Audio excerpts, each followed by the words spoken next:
وخير الهدى هدى محمد صلى الله عليه وعلى آله وسلم وشر الأمور محدثاتها فإن كل محدثة بدعة وكل بدعة ضلالة وكل ضلالة في النار. Jamaah kajian rahimani Allah wa iyyakum, kita lanjutkan kajian kitab At-Tafsir Al-Muyassar. Kita baca ayat yang berikutnya. Semoga sekalipun hanya 2 ayat setiap Senin, mudah-mudahan para jamaah kehadiran kita di majelis ilmu ini Allah Ta'ala catat sebagai amal soleh kita, yang semoga kelak amal soleh ini menjadi pemberat timbangan amal kebajikan kita di sisi Allah Subhanahu wa Ta'ala. Amin ya rabbal alamin.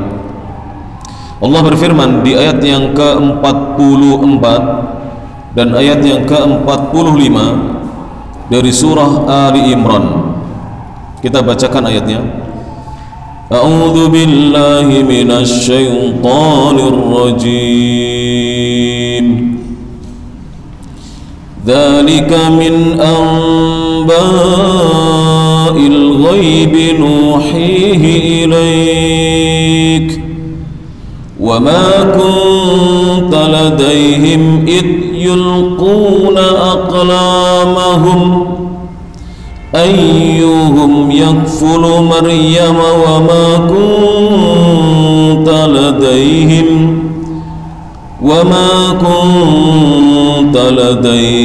id yakhtasimun id qalatil malaikatu ya Maryam inna Allaha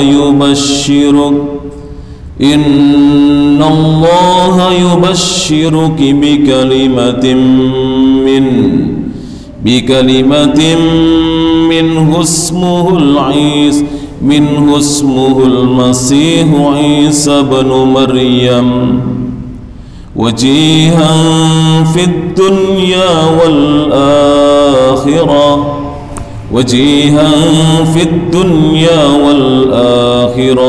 minal muqarrabin. Allah berfirman dalam surah Ali Imran ayat yang ke-44, dzalika, yang demikian itu, min amba'il ghaibi, termasuk berita-berita ghaib, nuhihi, yang kami wahyukan berita-berita itu, ilaika, kepada dirimu wahai Nabi Muhammad sallallahu alaihi wasallam. Wa ma kunta ladaihim, dan tidaklah kamu berada di sisi mereka, id yulquna aqlamahum, ketika mereka melemparkan pena-pena mereka, ayyuhum yakfulu Maryam, siapa di antara mereka yang berhak untuk menjamin kehidupannya Maryam, untuk mengasuh Maryam. Wa ma kunta ladaihim id yakhtasimun, dan kamu wahai Nabi Muhammad tidak ada di sisi mereka ketika mereka berselisih. Ayat yang mulia ini ditafsirkan oleh para ulama Ahlussunnah wal Jamaah sebagaimana dalam kitab At-Tafsir Al-Muyassar.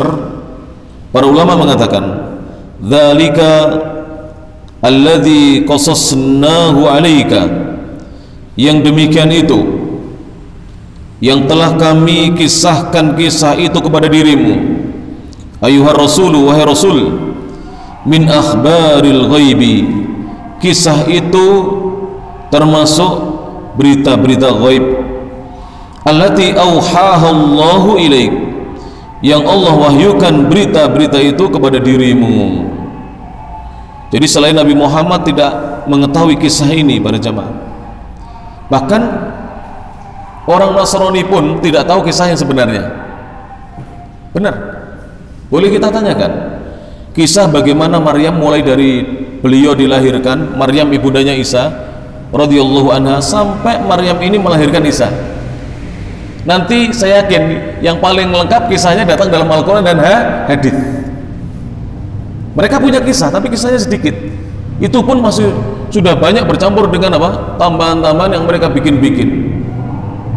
Tapi kisah dalam Al-Quran sampai sekarang ini tidak berubah. Kisah dalam hadis-hadis Nabi sampai sekarang ini juga tidak berubah.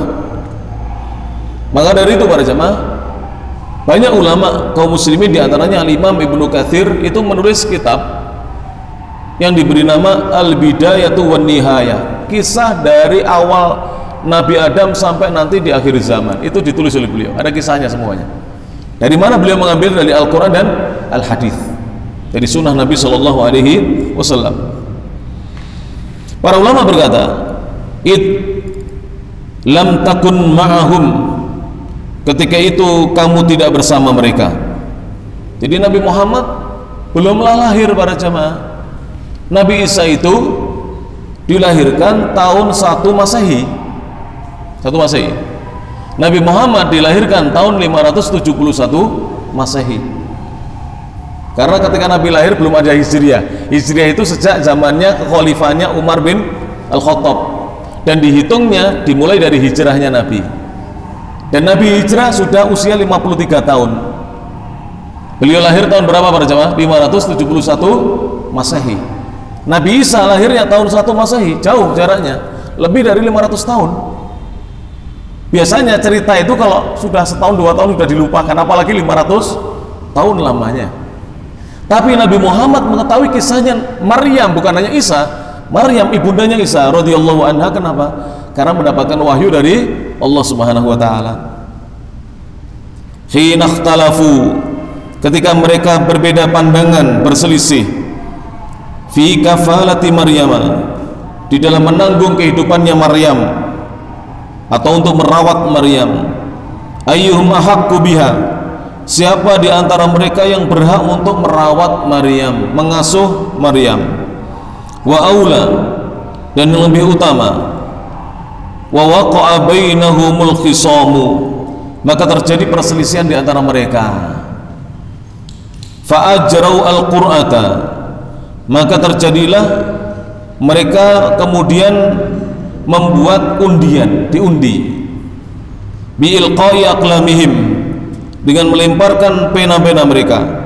Fa asabat Zakaria alaihi salam, ternyata pena-pena itu terkena undiannya kepada Nabi Zakaria. Akhirnya Nabi Zakaria yang harus menanggung kehidupannya Maryam. Fafaza, maka Nabi Zakaria beliau merasa mendapatkan keberuntungan bikafalatiha, ketika harus menanggung kehidupannya Maryam, mengasuh Maryam. Para jamaah, orang yang berilmu agama itu beda dengan orang yang tidak berilmu. Kalau orang yang tidak berilmu, mohon maaf, jangankan untuk menanggung orang lain, untuk merawat ibu dan bapaknya saja tidak mau, mereka merasa berat. Kalau tidak berilmu lah ya. Jangankan untuk menanggung orang lain, untuk merawat ibu bapaknya yang dulu membesarkan dia, membiayai sekolahnya dia, yang dulunya merawat dia tidak mau. Tapi ada hal yang aneh para jamaah, di sebagian tempat di Timur Tengah, dan kisahnya ini tepatnya di Saudi Arabia. Saya lupa apakah di kota Riyadh atau di kota yang lainnya. Ada 3 pemuda atau 2 pemuda ini sampai kasusnya dibawa ke pengadilan.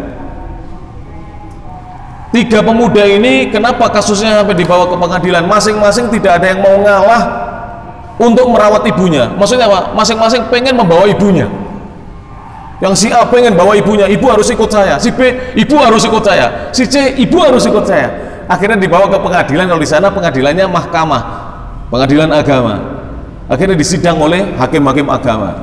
Siapa yang berhak merawat apa? Ibunya. Kalau di sini udur-uduran, tahu udur-uduran? Saling tidak mau merawat orang tuanya. Di sana rebutan di orang. Saya tahu sendiri para jamaah, orang Arab itu luar biasa kalau dengan orang tuanya. Bahkan ya, anaknya orang Arab, kalau di sini apa? Anak saya yang dablek, merusal, apalagi anak dablek itu, nakal. Itu kalau bapaknya sudah manggil, senakal-nakalnya, dablek-dableknya, sepreman-premannya datang para jamaah. Gak berani apa-apa. Bahkan saya punya seorang syekh, kebetulan beliau ini tentara Saudi dan sekaligus beliau dai dan imam masjid, karena di sana tentara tuh banyak jadi imam dan dai para jemaah, pengajar agama. Ditelepon sama ibunya, beliau sedang rapat dengan kami di kantor dakwah ini, rapat. Kemudian setelah ditelepon dia Pokoknya intinya ya ibu gitu jawabnya. Saya datang ibu, saya datang, tunggu sebentar katanya.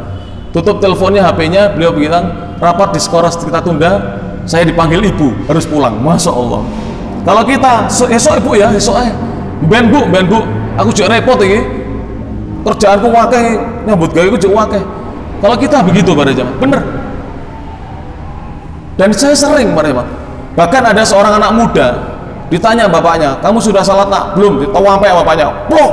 Itu nggak berani apa langsung geludur, menunduk terus pergi dia. Tidak berani. Kalau anak sini dimarahi bapaknya malah mentelengi anak sini pada jamaah. Oleh karena itu ini perlu disampaikan kepada umat Islam. Mari pada jamaah kita rubah akhlak kita yang tidak baik dengan orang tua kita. Panjenengan kalau punya harta, cari keponakan yang nggak bisa sekolah pak, sekolahkan mereka. Cari tetangganya tidak bisa sekolah, biayai pak, biayai. Keponakan panjenengan, keponakan istri panjenengan, cari pak. Jangan sampai tidak bisa sekolah, kita uangnya banyak, mati, harta kita nggak bawa pulang pada jamaah. Kita nggak pernah infakkan untuk hal-hal kebaikan. Jadi kalau dahulu orang-orang Arab, mereka rebutan ingin mengasuh, sampai undian siapa yang dapat undiannya untuk mengasuh. Sekarang rebutan tidak mau mengasuh. Ayat yang berikut yang terakhir pada jamaah, Allah berfirman, "Idqalatil malaikatu," ingatlah ketika para malaikat berkata, "Ya Maryam, wahai Maryam, innallaha yubashshiruki," sesungguhnya Allah, wahai Maryam, telah memberikan kabar gembira kepada dirimu, bi kalimatin minhu, dengan sebuah kalimat darinya, yaitu ismuhul Masihu Isa bin Maryam. Kalimat itu namanya adalah Al-Masih Isa putranya Maryam. Wajihan, seorang yang akan mendapatkan kedudukan, memiliki kedudukan fid dunia wal akhirah, di dunia dan di akhirat. Wa minal muqarrabin, dan seorang yang termasuk orang-orang yang dekat kedudukannya dengan Allah Subhanahu wa taala. Para ulama berkata dalam kitab tafsirnya, wa ma kunta, dan tidaklah kamu ya Nabi Allah, wahai nabinya Allah, wahai Nabi Muhammad, hunaka, ada di sana, hina qalatil malaikatu, ketika malaikat-malaikat berkata, ya Maryamu, wahai Maryam, innallaha yubashshiruki, sesungguhnya Allah memberikan kabar gembira kepada dirimu, biwaladin, akan lahirnya seorang anak, yakunu wujuduhu, di mana keberadaan anak itu akan menjadi bi kalimati minallah, jadi wujudnya anak itu adalah terjadinya dengan adanya kalimat dari Allah Subhanahu wa taala. Ayyakulu, di mana Allah akan berfirman lahu, kepadanya, kun, jadilah, fayakunu, maka jadi.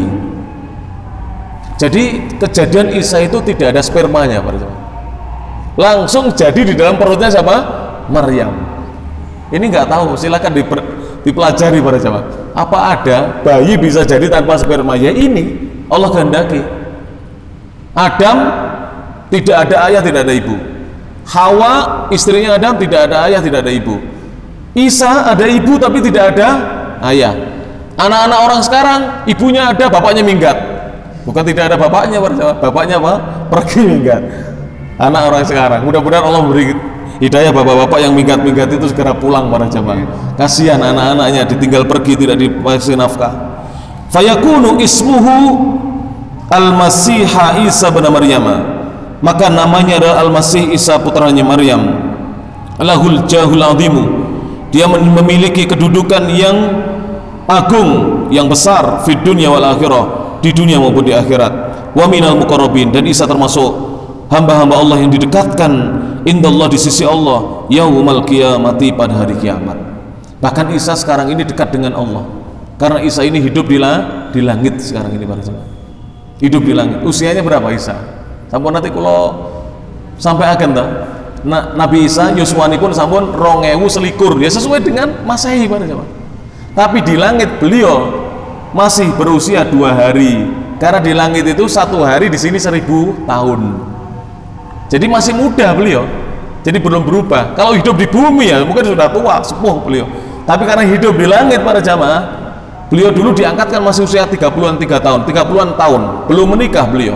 Jadi masih sangat muda Nabi Isa alaihissalatu wassalam. Dan nanti akan turun di akhir zaman, kemudian meninggal setelah sebelumnya beliau diutus oleh Allah Ta'ala untuk membunuh Ad-Dajjal. Dan riwayat yang paling dekat kepada kebenaran, Nabi Isa itu nanti setelah turun masih hidup selama 40 tahun setelah membunuh Dajjal. Tidak ada yang mampu membunuh Dajjal kecuali Nabi Isa. Dan Dajjal ketika ketemu Nabi Isa itu langsung meleleh tubuhnya. Dan sebelum meleleh habis, ditebas lehernya oleh Nabi Isa dengan pedangnya atau tombaknya sampai meninggal dunia. Dajjalnya mati, baru kemudian Nabi Isa menjalani kehidupan sebagaimana manusia biasa, mengikuti ajaran Rasulullah sampai 40 tahun. Kemudian beliau wafat disolati oleh kaum muslimin. Nabi Isa, Nabi satu-satunya yang masih hidup dan sekarang hidup di langit dan akan turun di akhir zaman. Mudah-mudahan para jamaah apa yang disampaikan bermanfaat. Apabila ada kekurangannya saya mohon maaf yang sebesar-besarnya. Subhanakallahumma bihamdik, asyhadu an la ilaha illa anta, astaghfiruka wa atubu ilaik. Wa akhiru da'wana alhamdulillahi rabbil alamin. Tsumma assalamu alaikum warahmatullahi wabarakatuh.